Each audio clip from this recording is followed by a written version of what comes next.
In South Africa, half of the 30 million members of the black population live under the poverty line. Yet despite these depressing statistics, some black South Africans have succeeded in making a fortune. Richard Maponya is one of them. Not so long ago, he was the third biggest racing stable owner in South Africa. It was not an easy thing to get racing colours. It took me 5 years. When I first applied, it was like I'm really dreaming because, I was really cracking into a reserved type of a game. It was a closed club, and at the time there was no black who ever even attempted that, because we were not recognized as human beings. A white person in a country would have a dog come into his house, and he would have a dog as a pet, and he would love a dog better than he would like a black person. 11 years ago, he moved into this villa, even though the area was reserved for whites. It was against the law. Every day, he waited for the police to come, but they didn't. As a black businessman, he was already too influential. Richard Maponya made his money through selling fabric and clothing.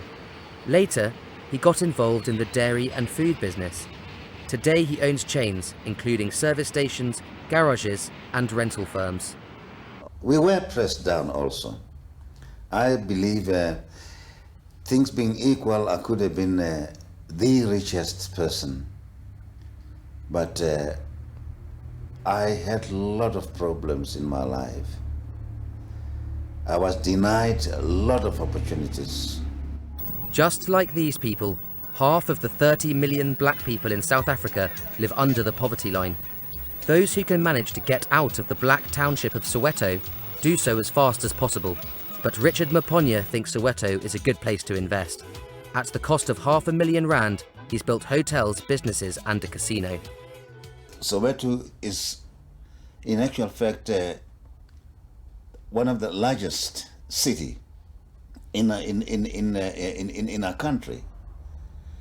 5.5 million people live in Soweto, and they deserve facilities just as good as the facilities that you find in Sandton and all other white suburbs.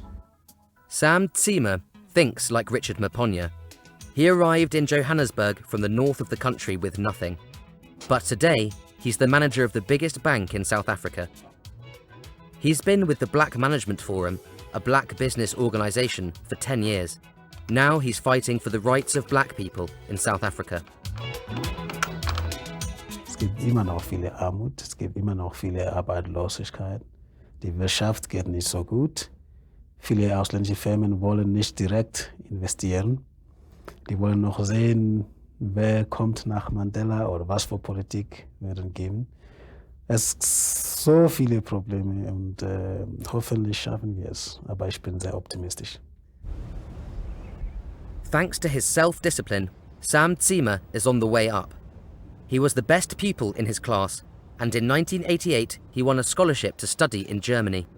The 34-year-old left behind the apartheid regime and for the first time lived alongside whites in an equal society. Die Familie war für mich sehr offen. Von vorne an, die haben uns erzählt, wie sind die in dieses Programm gekommen. Die haben seit 1970 so was gemacht als Gastfamilie.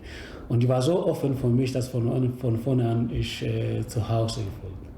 Und aber dann habe ich auch was sehr Interessantes gelernt, dass eigentlich es geht nicht um die Farbe, sondern um die Menschen. Und was machen wir hier? He's sacrificing his leisure time for the new South Africa. Free of charge, he teaches youngsters from Soweto, and twice a week he gives German lessons. But many of his pupils are unemployed and bitter. They kind of get selfish. Yeah. They get wrapped up in their riches and their money and then live in the suburbs and forget about everybody. Forget All where they they're come from. interested in is the self-development.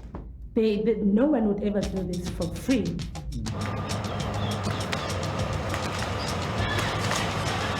None of the rich black South Africans had rich parents. They are all self-made and have chosen to enjoy their newfound wealth.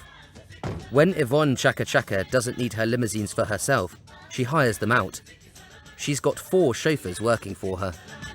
When people say, oh, it's lucky to be like Felicia Mabuza or Yvonne or Richard Maponya or somebody, we all work very hard.